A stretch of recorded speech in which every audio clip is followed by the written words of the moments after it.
പ്രിയമുള്ളവരെ, ഇസ്രായേലും ഇറാന്റെ പ്രോക്സി ശക്തികളായിട്ടുള്ള ഹിസ്ബുള്ളയും ഹമാസും ഹൂത്തികളും തമ്മിലുള്ള യുദ്ധം മനുഷ്യത്വത്തിന്റെ എല്ലാ അതിർവരമ്പുകളും കടന്ന് പോയിക്കൊണ്ടിരിക്കുകയാണ്.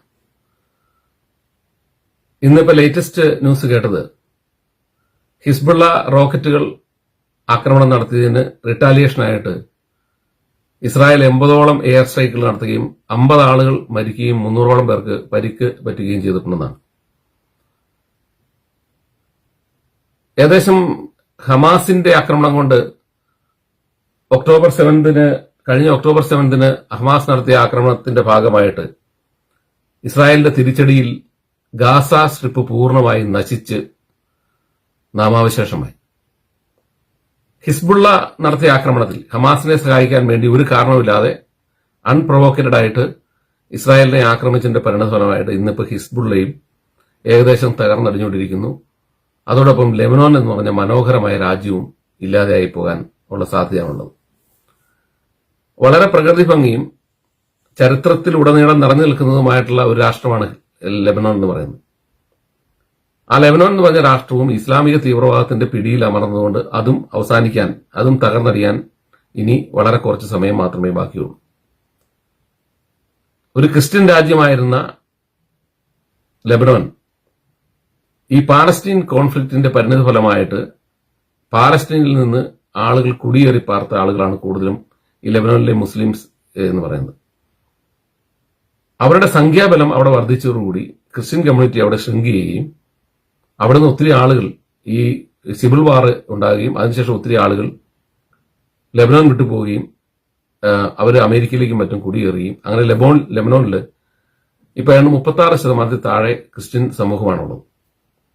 അവരുടെ പ്രസിഡന്റ് ആയിരുന്നയാളെ ഈ അടുത്ത കാലത്ത് ഇസ്ലാമിക തീവ്രവാദികൾ കൊന്നുകളഞ്ഞ സംഭവം നമ്മുടെ ഓർമ്മയിലുണ്ട്. അങ്ങനെ വളരെ സമാധാനപരമായി പോയിക്കൊണ്ടിരുന്ന ഒരു രാജ്യത്തെ ഇസ്ലാമിക തീവ്രവാദികൾ കടന്നു കയറി ആ രാജ്യവും നശിപ്പിക്കുന്ന സ്ഥിതിയിലാണ് ഇപ്പം എത്തി നിൽക്കുന്നത്. സത്യത്തിൽ ഈ ഇത്തരം വരുന്ന ആക്രമണങ്ങളുടെ പുറകിൽ ഇസ്ലാമിക രാഷ്ട്രീയം ഒരിക്കലും പൊളിറ്റിക്കൽ ടേബിളിൽ ആളുകളോട് ചർച്ച നടത്തുകയോ സാമൂഹികമായ പ്രശ്നങ്ങൾ പൊളിറ്റിക്കൽ ടേബിളിൽ പരിഹരിക്കാൻ അവർ ശ്രമിക്കാതിരിക്കുകയും ഏകപക്ഷീയമായ ഇസ്ലാമിക ഭരണകൂടങ്ങൾ സ്ഥാപിക്കാൻ അവർ നടത്തുകയും ചെയ്യുന്ന ശ്രമത്തിന്റെ പരിണിതഫലമായിട്ടാണ് ഇത്തരം ദുരന്തങ്ങൾ ഉണ്ടാകുന്നത്. ഇപ്പൊ ഈ ഹമാസിന്റെയും ഹിസ്ബുള്ളയുടെയും ഐഡിയോളജി നമ്മളെടുത്ത് അവരുടെ ഡിക്ലറേഷൻസ് എടുത്ത് വായിച്ചു നോക്കിയാൽ ഹമാസ് പറയുന്നത് ഈ റിവറിന്റെയും സീയുടെയും ഇടയ്ക്കുള്ള, അതായത് ഇസ്രായേലും പാലസ്തീനും അടങ്ങുന്ന മുഴുവൻ പ്രദേശങ്ങളും അള്ളാഹുവിന്റെ വഖഫാണെന്നും അവിടെ അള്ളാഹുവിന്റെ നിയമം നടപ്പിലാക്കുന്നതിന്, ശരിയാ ലോ നടപ്പിലാക്കുന്നതിനും അള്ളാഹുവിന്റെ ഭരണം സ്ഥാപിക്കുന്നതിനുമാണ് അവർ യുദ്ധം ചെയ്യുന്നതാണ് അവരുടെ ഡിക്ലറേഷൻ പറയുന്നത്. അവിടെ ജൂതൻ താമസിക്കണമെങ്കിൽ അവർ ഇസ്ലാമിക നിയമം അനുസരിച്ച് ജിസിയ കൊടുത്ത് മാത്രമേ താമസിക്കാൻ കഴിയൂ എന്നാണ് അവർ പറയുന്നത്. ഇത്തരം ഇസ്ലാമിക താല്പര്യങ്ങൾ വെച്ചുകൊണ്ട് നടത്തുന്ന ഈ യുദ്ധങ്ങളുടെ പരിണിതഫലമായി സംഭവിക്കുന്നത് യഥാർത്ഥത്തിൽ മാനവരാശിക്ക് തന്നെ വലിയ നഷ്ടങ്ങളാണ് ഉണ്ടാക്കുന്നത്. രാഷ്ട്ര സ്ഥാപനത്തിന് വേണ്ടി ഇവരുടെ ഈ ഇത്തരം വരുന്ന അക്രമങ്ങൾ ലോകം ഇനി അംഗീകരിച്ചു കൊടുക്കും എന്ന് നമുക്ക് തോന്നുന്നില്ല. എന്താണെങ്കിലും ഇതിൽ നിന്ന് ഉണ്ടാകാൻ പോകുന്ന ഒരു വലിയ സംഭവം എന്ന് പറഞ്ഞാൽ ലോക ചരിത്രത്തിലെ തന്നെ മാറ്റിമറിക്കുന്ന ഒരു വലിയ സംഭവം നടക്കാൻ പോവുകയാണ്. BC 900 ജെറുസലേമിൽ സോളമൻ പണിത ടെമ്പിള്, അതിനുമുമ്പ് ഈ ഡേവിഡ് ഇസ്രായേൽ കീഴ്പ്പെടുത്തുകയും ആർക്ക് ഓഫ് കവണന്റ് എന്ന് പറയുന്നത് ഇസ്രായേലിലേക്ക് കൊണ്ടുവരികയും ചെയ്തു. അതിനുശേഷം സോളമൻ ഈ ടെമ്പിൾ പണിയുകയും ആർക്ക് ഓഫ് കവണന്റ് അവിടെ സ്ഥാപിക്കുകയും ചെയ്ത് അതൊരു ഹോളിയസ്റ്റ് പ്ലേസ് ആയി മാറ്റുകയും ചെയ്തു. ആ ടെമ്പിൾ പിന്നീട് ബാബിലോണിയൻസും അതിനുശേഷം അസറിയൻസും AD 70 ഈ ഹെറോദ് പണിത 3ാമത്തെ ടെമ്പിൾ അത് റോമൻസും തകർക്കുകയുണ്ടായി. അതിനുശേഷം ഇസ്രായേലീസ് ലോകത്തിന്റെ എല്ലാ പ്രദേശങ്ങളിലേക്കും പലായനം ചെയ്തു. എന്നാൽ അതിനുശേഷം ലോകത്ത് നടന്ന സംഭവങ്ങളെ ആകമാനം നമ്മളെടുത്ത് അനലൈസ് ചെയ്താൽ ഇപ്പൊ നമ്മൾ പ്രൊട്ടസ്റ്റന്റ് കാത്തലിക് വാറാണെങ്കിലും കമ്മ്യൂണിസ്റ്റ് മൂവ്മെന്റ് ആണെങ്കിലും അതുപോലെ ജനാധിപത്യമാണെങ്കിലും ആ തരത്തിലുള്ള ഈ അതുപോലെ ഫ്രഞ്ച് റവല്യൂഷനാണ്. ഇതിന്റെ എല്ലാം ഒരു ആഴത്തിലൊരു അന്വേഷണം നടത്തിയാൽ അതിന്റെ എല്ലാം പുറകിലൊരു ജൂയിഷ് ഇൻട്രസ്റ്റ് നമുക്ക് കാണാൻ കഴിയും. കാരണം സംഘടിതമായ ജൂത ആക്രമണത്തെ പ്രതിരോധിക്കാൻ വേണ്ടിയാണ് പലപ്പോഴും ജൂതനായിരുന്നു എപ്പോഴും യൂറോപ്പിലെ ഈ ഡൗൺ ട്രോഡൻ, അല്ലെങ്കിൽ എന്താ പറയാ, അവൻ ഏറ്റവും അടിസ്ഥാന വർഗം എന്ന് പറയുന്നത്. അവന്റെ സംരക്ഷണത്തിന് വേണ്ടിയാണ് പലപ്പോഴും ഈ മൂവ്മെന്റുകൾ ഉണ്ടായിട്ടുള്ളതെന്ന് നമുക്ക് പലപ്പോഴും ആ ചരിത്രം ചൂഴ്ന്ന് അന്വേഷിച്ചാൽ കാണാൻ പറ്റും. ഒരു ഉദാഹരണത്തിന് കാത്തലിക്സ് പ്രൊട്ടസ്റ്റന്റ് വാർ, കത്തോലിക്ക സഭ യൂറോപ്പിനെ മുഴുവൻ, അവിടുത്തെ രാജാക്കന്മാരെ മുഴുവൻ നിയന്ത്രിച്ചിരുന്ന, രാജാക്കന്മാരെ മുഴുവൻ അവരോധിച്ചിരുന്ന സഭയായിരുന്നു കത്തോലിക്ക സഭ. എന്നാൽ കത്തോലിക്ക സഭയ്ക്കെതിരെ പ്രോട്ടസ്റ്റന്റ് മൂവ്മെന്റ് ഉണ്ടാകുകയും ആ പ്രോട്ടസ്റ്റന്റ് മൂവ്മെന്റിലൂടെ കത്തോലിക്ക സഭ തകരുകയും ചെയ്തപ്പോൾ ആ പ്രോട്ടസ്റ്റന്റ് മൂവ്മെന്റിന്റെ വിടവിലൂടെ കിട്ടിയ സ്വാതന്ത്ര്യം കൂടുതലും ലഭിച്ചത് ഈ ജൂത സമൂഹത്തിനോട് കൂടിയാണ്. കാരണം അവരിവിടുത്തെ വർക്കിംഗ് ക്ലാസ് ആയിരുന്നു, അവരിവിടുത്തെ അടിച്ചമർത്തപ്പെട്ടവരായിരുന്നു, ഇവരെ വേട്ടയാടിയിരുന്ന വിഭാഗമായിരുന്നു. ആ വിഭാഗത്തിനൊരു വലിയ ആയാസമാണ് അവരോട് കിട്ടിയത്. അതുപോലെ കമ്മ്യൂണിസ്റ്റ് മൂവ്മെന്റ് എടുത്ത് പരിശോധിച്ചാൽ തൊഴിലാളികൾ എന്ന് പറയുന്നത് എന്നവരുടെ ഒരു മുന്നോട്ടുള്ള കുതിപ്പിൽ ഏറ്റവും കൂടുതൽ അതിന്റെ ഗുണം കിട്ടിയ ആളുകൾ ഈ യഹൂദരാണ്. അതുപോലെ തന്നെ ജനാധിപത്യത്തിലാണെങ്കിലും ജനാധിപത്യത്തിലൂടെ സ്ഥാപിക്കപ്പെട്ട അമേരിക്കയിലാണെങ്കിലും എല്ലാം ഫസ്റ്റ് വേൾഡ് വാറും സെക്കൻഡ് വേൾഡ് വാറും എല്ലാം ഇതെല്ലാം ഒരു ജൂത ഇൻഡസ്ട്രികൾ, അതായത് തിരിച്ച് ജെറുസലേമിലേക്ക് പോകാൻ വേണ്ടിയുള്ള അവരുടെ ഒരു ഇൻഡസ്ട്രികൾ അതിന്റെ പുറകിൽ നമുക്ക് ചരിത്രത്തിലുടനീളം ശ്രദ്ധിച്ചു നോക്കിയാൽ കാണാൻ കഴിയും. 1857 ആരംഭിച്ച സിയോണിസ്റ്റ് മൂവ്മെന്റിന്റെ പരിണിത ഫലമായി 1948 അവർ ഇസ്രായേൽ രാഷ്ട്രം സ്ഥാപിക്കുകയും അവിടെ തിരിച്ചു പോവുകയും ചെയ്തു.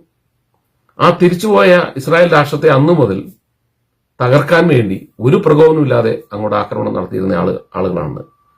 ആളുകൾക്ക് നേരെ 67 നടത്തിയ യുദ്ധത്തിലാണ് അവര് ഒരു കാരണമില്ലാതെ ഇസ്രായേലിനെ തകർക്കാൻ വേണ്ടി ഇസ്ലാമിക രാജ്യങ്ങളെല്ലാം സംഘടിച്ചു വന്ന് ഇസ്രായേലിനെ ആക്രമിച്ച സമയത്താണ്, എല്ലാവരും കൈയിട്ട സമയത്ത് അവരുടെ ഇച്ഛാശക്തി കൊണ്ട് 67 യുദ്ധം ജയിക്കുകയും ജെറുസലേം അവർ പിടിച്ചെടുക്കുകയും ചെയ്തു. ജെറുസലേം പിടിച്ചെടുത്തെങ്കിലും ആ ജെറുസലേമിൻ തിരിച്ച് ജോർദാൻ കിങ്ങിന് കൊടുക്കുകയാണ് ചെയ്തത്.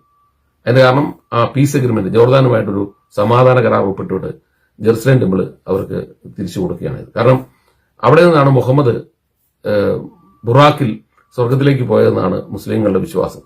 അതുകൊണ്ട് ഈ പറഞ്ഞ ഹാഷിമീറ്റ് കുടുംബത്തിൽ, മുഹമ്മദിന്റെ കുടുംബത്തിൽപ്പെട്ട ആളുകളാണ് ഈ ജോർദാൻ കിങ് എന്നുള്ള നിലയ്ക്ക് അദ്ദേഹത്തിന് അതിന്റെ സംരക്ഷണം വിട്ട് കൊടുക്കുകയാണ് ചെയ്തത്.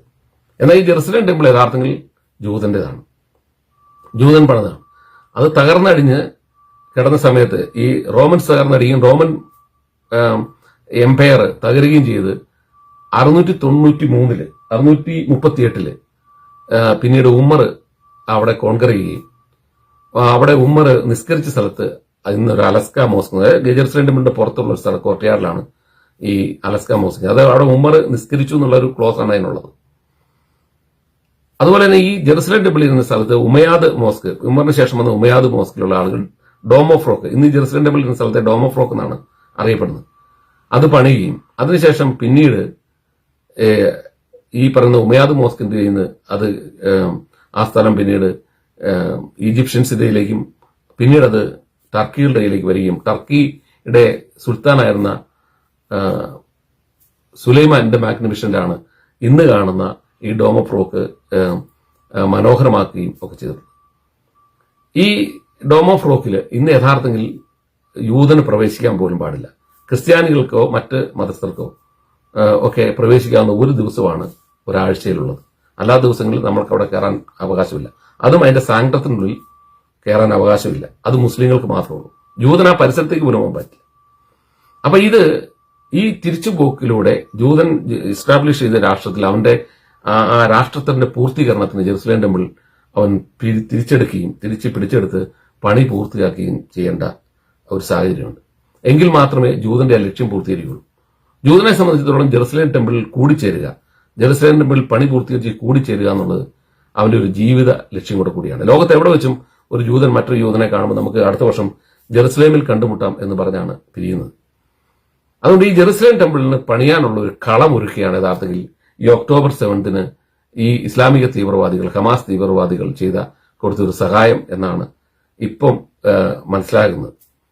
അതിന്റെ കാരണം ആ ആക്രമണത്തിലൂടെ ഈ ഇസ്രായേലിനൊരു ഒരു അപ്പർ ഹാൻഡ് കിട്ടുകയും അവരെ ആക്രമിച്ചതുകൊണ്ട് തിരിച്ചാക്രമിക്കാൻ അവർക്കൊരു അവസരം കിട്ടുകയും ആ അവസരത്തിലൂടെ അവരെ ഈ ഇസ്ലാമിക തീവ്രവാദത്തെ മുമ്പോട്ട് നയിക്കുന്ന ഇറാന്റെ ഈ പ്രോക്സികളായിട്ടുള്ള ഈ ഹെസ്ബുള്ളയും അതോടെ തന്നെ ഹമാസിനെയും തകർത്ത് തരിപ്പണമാക്കുന്നതോട് സംഭവിക്കാൻ പോകുന്നത് ഈ ജെറുസലേം ടെമ്പിൾ വീണ്ടും പണിയാൻ പോവുകയാണ് എന്നാണ് നമ്മൾ മനസ്സിലാക്കേണ്ടത്.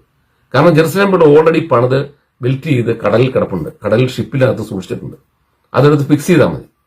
അതിനുള്ള രാഷ്ട്രീയ സാമൂഹിക സാഹചര്യം ഒരുങ്ങുകയാണ് ഇപ്പോൾ നടക്കുന്നതെന്നാണ് നമുക്ക് മനസ്സിലാകുന്നത്. അതിന്റെ കാരണം ഈ ഇറാന്റെ തകർച്ചയോടുകൂടി അല്ലെങ്കിൽ ഈ പറഞ്ഞ ഈ ഇസ്ലാമിക ഗ്രൂപ്പുകളായിട്ടുള്ള ഹമാസിന്റെയും ഹിസ്ബുള്ളിന്റെയും തകർച്ചയോടുകൂടി ഇനിയൊരു ഇസ്ലാമികമായിട്ടുള്ള മതരാഷ്ട്ര സ്ഥാപനത്തിന് അവർ കഴിയില്ല എന്ന് ഇസ്രായേൽ വളരെ കൃത്യമായി ലോകത്തിന് തെളിയിച്ചു കൊടുക്കുകയാണ് ചെയ്യുന്നത്. കാരണം മുഹമ്മദ് ഈ പറയുന്ന മിഡിൽ ഈസ്റ്റിൽ നിന്ന് മധ്യപൂർവ്വദേശത്ത് നിന്ന് ക്രിസ്ത്യാനികളെയും ജഹൂദിനെയും ഇല്ലാതെയാക്കും എന്ന് പറഞ്ഞിട്ട് അവിടെ തിരിച്ച് ജഹൂദൻ അവന്റെ രാഷ്ട്രം സ്ഥാപിച്ച് അവൻ സർവ്വപ്രതാപിയായി മാറാൻ പോവുകയാണ്.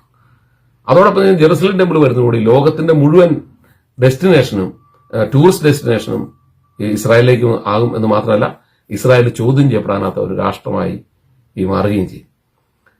ഈ അവസ്ഥയാണ് സംഭവിക്കാൻ പോകുന്നത്. ജെറുസലേം ടെമ്പിളിന്റെ സ്ഥാപനമാണ് നടക്കാൻ പോകുന്നത്. ഈ ചരിത്ര കാലഘട്ടത്തിൽ ജീവിച്ചിരിക്കുക എന്ന് പറയുന്നത് തന്നെ ഒരു വലിയ സംഭവമാണ്. 2000 വർഷങ്ങൾക്ക് ശേഷം യഹൂദൻ അവന്റെ സർവ്വ പ്രൗഢിയോടും കൂടി തിരിച്ചു പോവുകയും ആ തിരിച്ചു ചെന്ന് അവന്റെ ജെറുസലേം ടെമ്പിൾ സ്ഥാപിക്കുകയും അവിടെ കൂടിച്ചേരുകയും ചെയ്യുന്നതിന് വേണ്ടിയുള്ള രാഷ്ട്രീയ സാഹചര്യമാണ് യഥാർത്ഥത്തിൽ ഒക്ടോബർ 7 ഈ ഇസ്ലാമിക തീവ്രവാദികൾ ഒരുക്കിക്കൊടുത്തത്. അതോടൊപ്പം ഒരു കാര്യം കൂടി സംഭവിക്കാൻ പോകുന്നത് ഇസ്ലാമിക ഉമ്മത്ത് എന്നുള്ള നിലയിൽ ലോകത്തെവിടെ ഇസ്ലാമിന് എന്തെങ്കിലും സംഭവിച്ചാൽ അതിനുവേണ്ടി ഈ രംഗത്തിറങ്ങുന്ന ഇസ്ലാമിക ഉമ്മത്ത് എന്നുള്ള കോൺസെപ്റ്റ് പൊളിഞ്ഞ് തരിപ്പണമാക്കാൻ പോവുകയാണ്. അതിന്റെ കാരണം എന്ന് പറയുന്നത് അതിന്റെ തെളിവാണ് ഇന്ന് നാഷണലിസത്തിലേക്ക് ഇസ്ലാമിന്റെ രാജ്യങ്ങൾ നാഷണലിസത്തിലേക്ക് പരിക്രമണം നടത്തിക്കൊണ്ടിരിക്കുകയാണ്. നിങ്ങളിപ്പോൾ തജാക്കിസ്ഥാനിൽ ഈ അടുത്ത ദിവസം അവിടുത്തെ ഗവൺമെന്റ് ഒരു ഓർഡർ ഇറക്കി തജാക്കിസ്ഥാനിൽ ഇനിയുള്ള ഒരു ഇസ്ലാമിക സിംബൽസുകളും ഉപയോഗിക്കാൻ പാടില്ലെന്നും ഇസ്ലാമിക ഡ്രസ്സുകൾ പബ്ലിക്കിൽ ഇട്ടുകൊണ്ട് നടക്കരുതെന്നും അതോടൊപ്പം തന്നെ മതപരമായ ഒരു കാര്യങ്ങളും പബ്ലിക്കിൽ അവർ അവതരിപ്പിക്കാൻ പാടില്ലെന്നും പറഞ്ഞ് അവിടെ ഓർഡർ ഇറക്കി അങ്ങനെ വലിയ ശിക്ഷ അതിന് ഏർപ്പെടുത്തുകയും ചെയ്തു. അവർ പറഞ്ഞത് തജാക്കിസ്ഥാന്റെ നാഷണൽ ഡ്രസ്സുകളും അതുപോലെ തന്നെ അവരുടെ ദേശീയതയും സംസ്കാരവുമാണ് ഉയർത്തേണ്ടത്. അപ്പൊ ഇസ്ലാം ഉമ്മത്ത് എന്ന് പറയുന്ന ഒരു അറേബ്യൻ സംസ്കാരത്തിന്റെ കടന്നുകയറ്റത്തെ തജാക്കിസ്ഥാൻ വളരെ കൃത്യമായി തള്ളിപ്പറഞ്ഞു. ഇപ്പൊ അതോടൊപ്പം തന്നെ ഇപ്പൊ സൗദി അറേബ്യ നോക്കുക, അവരുടെ നാഷണൽ ഇൻട്രസ്റ്റിലാണ് നിൽക്കുന്നത്. അതുപോലെ തന്നെ ഈജിപ്റ്റിന് ഈ യുദ്ധത്തിൽ ഏറ്റവും വലിയ നഷ്ടം വന്ന ഒരു രാജ്യമാണ് മിഡിൽ ഈസ്റ്റില്. കാരണം $6 ബില്യൺ അവർക്ക് ഇതുവരെ നഷ്ടം വന്നിട്ടുള്ളത് ഈ യുദ്ധം ആരംഭിച്ച ശേഷം. അവിടുത്തെ ഷിപ്പിംഗ് ട്രാൻസ്പോർട്ടേഷൻ, അവരുടെ സൂയിസ് കനാലിലൂടെ പോകുന്ന ഷിപ്പിംഗിന്റെ ട്രാൻസ്പോർട്ടേഷൻ നിന്നോടുകൂടി അവർക്ക് വന്നിരുന്ന വലിയൊരു ഇൻകമാണ്. അവരുടെ ഇക്കണോമിയെ തന്നെ വലിയ പ്രശ്നത്തിലാക്കിയിരിക്കുകയാണ് ഇപ്പോൾ. അതുപോലെ അങ്ങനെയുള്ളപ്പോൾ പോലും ഈ ഈജിപ്റ്റ് അവരുടെ ഒരു നാഷണൽ ഇൻട്രസ്റ്റിലാണ് നിൽക്കുന്നത്, ജോർദൻ അവരുടെ നാഷണൽ ഇൻട്രസ്റ്റിലാണ് നിൽക്കുന്നത്. അവരാരും ഈ ഇസ്ലാമിക ഉമ്മത്തിനെ സംരക്ഷിക്കാൻ വേണ്ടി ഇപ്പം ലോകത്തോട്ട് ഇറങ്ങിയിട്ടില്ല. കാരണം അള്ളാഹുവിന്റെ വഖഫ് എന്ന് പറഞ്ഞ് പിടിച്ചെടുത്തിരിക്കുന്ന സ്ഥലമാണ് ഈ പറഞ്ഞ ജെറുസലേം ഉൾപ്പെടെ ഉള്ള ഇസ്രായേലിന്റെ സ്ഥലങ്ങളെന്ന് ആണ് ഹമാസ് പറയുന്നത്. അത് അള്ളാഹുവിന്റെ വഖഫാണെന്നാണ്. അപ്പൊ അള്ളാഹുവിന്റെ വഖഫ് സംരക്ഷിക്കാൻ ഇവരാരും ഇപ്പം ഇല്ല. മനസ്സിലായി? ഇസ്ലാമിക രാഷ്ട്രങ്ങൾ തന്നെ നാഷണലിസ്റ്റിലേക്ക് മാറിക്കൊണ്ടിരിക്കുക. ഇപ്പൊ യൂറോപ്പിൽ 18ാം നൂറ്റാണ്ടിൽ ഈ ക്രിസ്ത്യൻ മത വർഗീയതയിൽ നിന്ന് വിട്ട് എങ്ങനെയാണോ ദേശരാഷ്ട്രങ്ങൾ രൂപപ്പെട്ടത് അതുപോലെ ദേശരാഷ്ട്രങ്ങളായി ഈ ഇസ്ലാം മാറുകയും ഇസ്ലാമിക ഉമ്മത്ത് എന്ന് പറയുന്ന കോൺസെപ്റ്റ് തന്നെ തകരുകയും അതോടൊപ്പം തന്നെ ഇസ്ലാമിന്റെ വർഗീയത തകർന്നടിയുകയും ചെയ്യുന്നതോടെ ഈ ലോകം കുറച്ചുകൂടെ സമാധാനത്തിലേക്ക് ഈ യുദ്ധം അവസാനിപ്പിക്കും പോവുകയും ചെയ്യും. ഇസ്ലാമിക തീവ്രവാദം ഈ യുദ്ധം അവസാനിപ്പിക്കും ലോകത്തിന് ഇല്ലാതെ ആകാനാണ് സാധ്യത, അതിന് പ്രസക്തി ഇല്ലാതെ ആകാനാണ് സാധ്യത. അതോടൊപ്പം തന്നെ ഈ ജെറുസലേം ടെമ്പിൾ വരുന്നതോടുകൂടി ഈ മുഹമ്മദിന്റെ പ്രൊഫസി അവിടെ പരാജയപ്പെടുകയും ഇസ്ലാമിന്റെ തന്നെ അസ്തിത്വം തന്നെ ചോദ്യം ചെയ്യപ്പെടാനും ഉള്ള സാധ്യതയുണ്ട്. അതിലൂടെ ഇസ്ലാം എന്ന് പറയുന്നത് ഒരു വിശ്വാസ സമൂഹം, ഇന്നെങ്ങനെയാണോ ക്രിസ്ത്യൻ സമൂഹം നിൽക്കുന്നത്, ഒരു വിശ്വാസം എന്നുള്ള നിലയ്ക്ക് അവർക്ക് അള്ളാഹുവിലും അതോടൊപ്പം തന്നെ ഈ പറഞ്ഞ പ്രവാചകൻ അള്ളാഹുവിന്റെ പ്രവാചകനാണെന്നും അവരുടെ ആത്മീയമായ ഒരു ഉണർവിന് അല്ലെങ്കിൽ ആത്മീയമായ ഒരു സ്വാതന്ത്ര്യത്തിന് അതൊരു മതം എന്ന നിലയ്ക്ക് ഉപയോഗിക്കാം എന്നുള്ളതിനപ്പുറത്തേക്ക് അതിന്റെ സംഘാടക ശക്തി ഉപയോഗിച്ച് ലോകത്തെ പൊളിറ്റിക്കൽ ഇസ്ലാമിന്റെ ഇൻട്രസ്റ്റുകൾ, വിതൗട്ട് പൊളിറ്റിക്സ് ഇസ്ലാം ഇല്ല. കാരണം പൊളിറ്റിക്സ് ഇറ്റ്സെൽഫ് ഇസ്ലാമിലുണ്ട്. അപ്പൊ അതുകൊണ്ട് തന്നെ പൊളിറ്റിക്സ് ഇല്ലാത്ത ഒരു ഇസ്ലാം ഇല്ല. പൊളിറ്റിക്സ് ഇല്ലാതെ അവശേഷിക്കുന്ന ഇസ്ലാം അത് ഒരു വ്യക്തിയുടെ സ്വാതന്ത്ര്യത്തിന് വേണ്ടി ആയിത്തീരുന്ന ഒരു സ്ഥിതിയിലേക്കാണ് ഇപ്പൊ യുദ്ധം കൊണ്ടെത്തിക്കുന്നത്.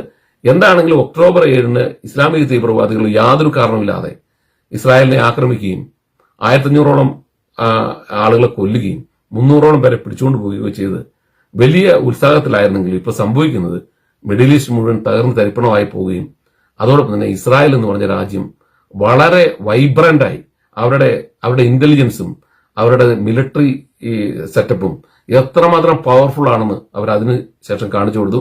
ഇസ്രായേൽ സോൾജേഴ്സിന്റെ ഒരു കരുത്തും അതോടൊപ്പം തന്നെ അവരുടെ ഇന്റലിജൻസിന്റെ കരുത്തും എന്താണെന്ന് ഈ പേജറും വാക്കി ടോക്കി ആക്രമണത്തിലൂടെ പേജറും വാക്കി ടോക്കിയും പൊട്ടിത്തെറിച്ചിലൂടെ നമുക്ക് മനസ്സിലായി. അതോടൊപ്പം തന്നെ ഇപ്പം ഇന്ന് ഇസ്രായേൽ പറഞ്ഞിട്ടുള്ളത് അവരുടെ ഈ ലെബനീസ് ബോർഡറിൽ താമസിക്കുന്ന ആളുകൾ ഇന്നല്ല കഴിഞ്ഞ 3 ദിവസം മുമ്പ് പറഞ്ഞാണ് ലെബനീസ് ബോർഡറിൽ താമസിക്കുന്ന ആളുകളോട് തിരിച്ചു വന്ന് താമസിക്കാൻ പറഞ്ഞിട്ടുണ്ട്. കാരണം ഇസ്രായേലിന് വളരെ കൃത്യമായി ഹിസ്ബുള്ളയുടെ എല്ലാ രഹസ്യങ്ങളും കിട്ടിയിട്ടുണ്ട്. അതുകൊണ്ട് തന്നെ ഹിസ്ബുള്ള നടത്തുന്ന ഏത് ആക്രമണത്തെയും വളരെ കൃത്യമായി ഇസ്രായേൽ ആർമിക്ക് പ്രതിരോധിക്കാൻ കഴിയും എന്നുള്ള ഉറപ്പുള്ളതുകൊണ്ടാണ് അവിടെ ഈ ലെബനോൺ ബോർഡറിൽ നിന്ന് മാറി താമസിച്ചിരുന്ന 60,000 പേരോട് തിരിച്ചു വന്ന് താമസിക്കാൻ പറഞ്ഞിട്ടുണ്ട്. അപ്പൊ ഇതിലൂടെ സംഭവിക്കുന്നത് ഇസ്ലാമിക ഉമ്മത്ത് എന്ന് പറഞ്ഞുകൊണ്ട് ലോകത്തെ കീഴടക്കാൻ നടത്തുന്ന ഒരു ശ്രമം ഇല്ലാതെയാകുകയും ജെറുസലേം ടെമ്പിള് അവിടെ അടുത്ത കാലത്ത് പണിതുയർത്തുകയും അതോടൊപ്പം തന്നെ ഇസ്രായേൽ ഒരു വലിയ രാഷ്ട്രമായി തന്നെ ലോകത്തിന് മുമ്പിൽ മാറുകയും ചെയ്തു. ഈ ബെഞ്ചമിൻ നെതന്യാഹു എന്ന് പറയുന്ന കടുത്ത നാഷണലിസ്റ്റായിട്ടുള്ള ഇദ്ദേഹത്തിന്റെ അപ്പൻ പ്രൊഫസറായിരുന്നു. ഇദ്ദേഹം ഇസ്രായേൽ രാഷ്ട്രം രൂപം കൊണ്ടപ്പം അവിടെ വന്നാണ് ഈ ബെഞ്ചമിൻ നെതന്യാഹു ഈ ജെറുസലേമിലാണ് ജനിച്ചത്.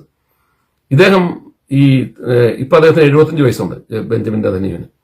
അദ്ദേഹം 1996 ഇസ്രായേൽ പ്രധാനമന്ത്രിയായ സമയത്ത് അദ്ദേഹം കൊടുത്ത ഒരു സ്റ്റേറ്റ്മെന്റ് ഞാൻ വായിച്ച് ഓർക്കുന്നുണ്ട്. അദ്ദേഹം പറഞ്ഞ ഒരു ബെഞ്ചമിനാണ് ഈ ജെറുസലേം പട്ടണം പണിയാൻ തുടങ്ങിയത്, ഒരു ബെഞ്ചമിനിലൂടെ അത് പൂർത്തീകരിക്കും എന്ന് അദ്ദേഹം പറഞ്ഞിട്ടുണ്ട്. അപ്പൊ 75 വയസ്സായ ഇദ്ദേഹം ഇപ്പൊ ഇത് 75 വയസ്സായി. അന്നത് പറഞ്ഞപ്പം നമുക്കാർക്കും അത് വിശ്വസിക്കാൻ പറ്റില്ല, ജെറുസലേം ടെമ്പിൾ ഉടനെ പണിയുന്നു. പക്ഷെ 75 വയസ്സായ ഈ ബെഞ്ചമിൻ ഇപ്പോഴും ഇസ്രായേലിന്റെ പ്രൈം മിനിസ്റ്റർ ആയിട്ടിരിക്കുന്നു. ഇദ്ദേഹം ഇത് പണിയും എന്ന് പറഞ്ഞിട്ടുള്ളത് ഒരു പക്ഷേ ഈ അടുത്ത കാലം സംഭവിക്കാൻ പോകും എന്ന കാര്യമാണ്. നമുക്കെല്ലാം ജീവിച്ചിരിക്കുകയാണെങ്കിൽ നമുക്കെല്ലാം ഒരു 5-10 വർഷത്തിനകം ജെറുസലേം ടെമ്പിൾ പോയി കാണാൻ അവസരം ഉണ്ടാകും. അല്ലെ ജെറുസലേം ടെമ്പിൾ പണിതു എന്ന് വാർത്ത അറിയാൻ കഴിയും. അതാണ് അതിന്റെ ലക്ഷണങ്ങൾ കാണിക്കുന്നത്. ഈ ഹിസ്ബുള്ളയും ഈ ഹമാസും തകർന്നതോടെ ഇറാൻ അസ്തപ്രജ്ഞരാകും. അതിലൂടെ ഈ സുന്നി വിഭാഗങ്ങൾ ഈ പറഞ്ഞ ഇസ്രായേലിനോടുള്ള ശത്രുത ഇപ്പൊ വളരെ കണ്ട് അവസാനിപ്പിച്ചിട്ടുണ്ട് അബ്രാഹാം അക്കോർഡിലൂടെ. അപ്പൊ സംഭവിക്കാൻ പോകുന്നത് ഇത് ഒരു വലിയ ചരിത്ര സ്ഥാപനത്തിന് ഈ യുദ്ധം കാരണമാകും. അതോടൊപ്പം ഇസ്ലാമിക തീവ്രവാദത്തിന്റെയും അടിവേരളക്കും എന്നുള്ള കാര്യത്തിൽ ആരും സംശയമില്ല.